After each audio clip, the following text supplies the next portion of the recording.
Hello दोस्तों, जय सिया राम, जय हनुमान जी की, हर हर महादेव। दोस्तों, आज के इस वीडियो में हम आपको बताने जा रहे हैं जया एकादशी के व्रत की कथा। जया एकादशी इस बार 8 फरवरी 2025 दिन शनिवार को है। दोस्तों, जया एकादशी की कथा किस प्रकार से है और जो लोग एकादशी का व्रत रहते हैं उन्हें यह कथा अवश्य सुननी चाहिए, और जो व्रत नहीं रहते हैं अगर वे भी इस कथा को सुनते हैं और इस कथा पर श्रद्धा भाव रखते हैं तो उन्हें भी वही फल प्राप्त होता है जो कि व्रत रहने वाले व्यक्ति को प्राप्त होता है। तो दोस्तों, आज के इस वीडियो में हम आपको जया एकादशी की व्रत कथा बताने जा रहे हैं। दोस्तों, एक बार इस वीडियो को लाइक कर दीजिए और हमारे चैनल को सब्सक्राइब कर लीजिए। दोस्तों, एकादशी की कथा इस प्रकार से है। जब भगवान श्री कृष्ण ने सठतला एकादशी का पूरा महत्व धर्मराज युधिष्ठिर को बता दिया तो धर्मराज युधिष्ठिर भगवान श्री कृष्ण से बोले कि हे भगवान, आपने माघ के कृष्ण पक्ष की सठतला एकादशी का अत्यंत सुंदर वर्णन किया है। आप स्वदेश, अंडज, उद्दिज और जरायुज चारों प्रकार के जीवों के उत्पन्न, पालन तथा नाश करने वाले हैं। अब आप कृपा करके माघ शुक्ल एकादशी का वर्णन कीजिए। इसका क्या नाम है, इसके व्रत की क्या विधि है और इसमें कौन से देवता का पूजन किया जाता है। दोस्तों, श्री कृष्ण कहते हैं कि हे राजन, हे युधिष्ठिर, इस एकादशी का नाम जया एकादशी है।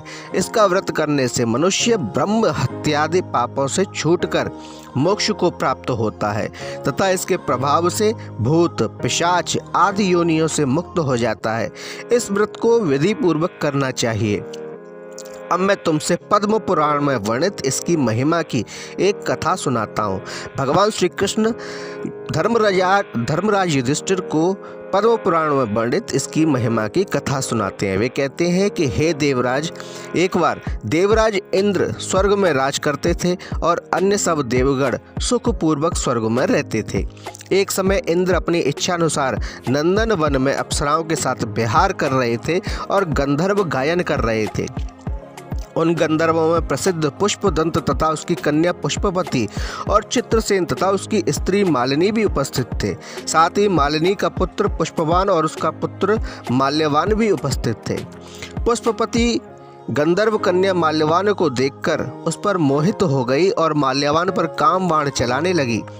इससे अपने रूप, लावण्य और हाव भाव से माल्यवान को वश में कर लिया। हे राजन, वह पुष्पवती अत्यंत सुंदर थी। अब वे इंद्र को प्रसन्न करने के लिए गान करने लगे, परंतु मोहित हो जाने के कारण उनका चित्त भ्रमित हो गया।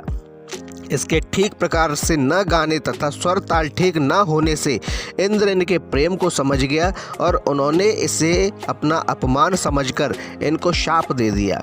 इंद्र ने कहा कि हे मूर्खों, तुमने मेरी आज्ञा का उल्लंघन किया है, इसलिए तुम्हारा धिक्कार है। अब तुम दोनों स्त्री पुरुष के रूप में मृत्यु लोक में जाकर पिशाच रूप धारण करो और अपने कर्म का फल भोगो। इंद्र का ऐसा शाप सुनकर वे अत्यंत दुखी हुए और हिमालय पर्वत पर दुखपूर्वक अपना जीवन व्यतीत करने लगे। इन्हें गंध, रस तथा स्पर्श आदि का कुछ भी ज्ञान नहीं था। वहाँ इनको महान दुख मिल रहे थे। इन्हें एक क्षण के लिए भी निंद्रा नहीं आती थी। उस जगह अत्यंत शीत था, बहुत ठंडी जगह थी। इससे उनके रोंगटे खड़े रहते और मारे शीत के दांत बजते रहते। एक दिन पिशाच ने अपनी स्त्री से कहा कि पिछले जन्म में हमने ऐसे कौन से पाप किए थे जिससे हमको यह दुखदाई पिशाच योनि प्राप्त हुई है। इस पिशाच योनि से तो नरक के दुख सहन करना बहुत उत्तम है, अतः हमें अब किसी प्रकार का पाप नहीं करना चाहिए। इस प्रकार विचार करते हुए वे अपने दिन व्यतीत करने लगे। तब देवयोगों से उसी माघ मास में शुक्ल पक्ष की जया नामक एकादशी आई। उस दिन उन्होंने कुछ भी भोजन नहीं किया और ना कोई पाप कर्म ही किए, क्योंकि केवल फल फूल खाकर ही दिन व्यतीत किया और सायकाल के समय महान दुख से पीपल के वृक्ष के नीचे बैठ गए। उस समय सूर्य भगवान अस्त हो रहे थे। उस रात को उन्होंने अत्यंत ठंड थी, इस कारण से वे दोनों शीत के मारे अति दुखित होकर मृतक के समान आपस में चिपटे हुए पड़े रहे। उस रात्रि को उनको निंद्रा नहीं आई। हे राजन, जया एकादशी के उपवास और रात्रि के जागरण से दूसरे दिन प्रभात होते ही उनकी पिशाच योनि छूट गई। अत्यंत सुंदर गंधर्व और अप्सरा की देह धारण कर सुंदर वस्त्राभूषणों से अलंकृत होकर उन्होंने स्वर्गलोक को प्रस्थान किया। उस समय आकाश में देवता उनकी स्तुति करते हुए पुष्प वर्षा करने लगे। स्वर्गलोक में जाकर उन दोनों ने देवराज इंद्र को प्रणाम किया। इंद्र इनको पहले रूप में देखकर अत्यंत आश्चर्यचकित हुआ और पूछने लगा कि तुमने अपनी पिशाच योनि से किस प्रकार छुटकारा पाया, सो सब बताओ। माल्यवान बोले कि हे देवेंद्र, भगवान विष्णु की कृपा और जया एकादशी के व्रत के प्रभाव से ही हमारी पिशाच देह छूटी है। तब इंद्र बोले कि हे माल्यवान, भगवान की कृपा और एकादशी का व्रत करने से न केवल तुम्हारी पिशाच योनि छूट गई, वरन हम लोगों के ही वंदनीय हो गए, क्योंकि विष्णु और शिव के भक्त हम दोनों के वंदनीय हैं। अतः आप धन्य, अब आप पुष्पवती के साथ जाकर विहार करो। तब भगवान श्री कृष्ण कहते हैं कि हे राजा युधिष्ठिर, इस जया एकादशी के व्रत से बुरी योनि छूट जाती है, और जिस मनुष्य ने इस एकादशी का व्रत किया है उसे मानो सब यज्ञ, जप, दान आदि कर लिए। जो मनुष्य जया एकादशी का व्रत करते हैं वे अवश्य ही 1000 वर्ष तक स्वर्ग में वास करते हैं। दोस्तों, भगवान श्री कृष्ण देवराज युधिष्ठिर को बताते हैं कि हे युधिष्ठिर, इस एकादशी की महिमा ही अलग है। जया एकादशी की महिमा के कारण अगर कोई व्यक्ति इस एकादशी को किसी और को भी सौंपता है तो वह अपनी योनि से मुक्त हो जाता है।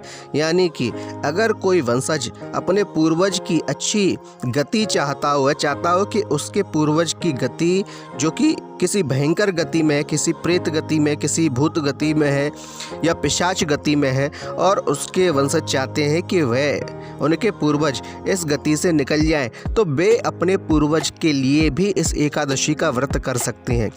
वे पूरे विधि विधान से जब एकादशी का व्रत करते हैं और उस एकादशी के प्रभाव को अपने पूर्वज को सौंप देते हैं तो उसके पूर्वज उस एकादशी के प्रभाव से उस योनि से मुक्त हो जाते हैं और उसे मोक्ष की प्राप्ति होती है।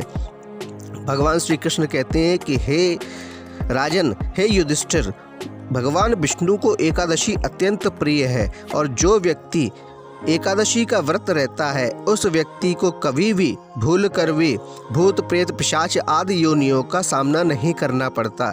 दोस्तों, एकादशी जो होती है वह सभी प्रकार के पापों का नाश कर देती है। करने के साथ ही वह समस्त प्रकार की ऐसी योनियों में जाने वाले, अगर कोई व्यक्ति अपने पाप कर्म के कारण इन योनियों में जा रहा हो, उस योनि को वह समाप्त कर देती है और ऐसे व्यक्ति को वैकुंठ धाम की प्राप्ति होती है। ऐसा व्यक्ति 1000 वर्ष तक स्वर्ग को भोगने वाला बन जाता है। दोस्तों, ये थी भगवान श्री कृष्ण द्वारा युधिष्ठिर महाराज को सुनाई गई जया एकादशी के व्रत की कहानी। आपको हमारी जानकारी कैसी लगी हमें कमेंट में बताएं। हमारे वीडियो को लाइक करें, शेयर करें, कमेंट में जय श्री राम, जय श्री हरि अवश्य लिखें और हमारे चैनल को सब्सक्राइब करें। धन्यवाद।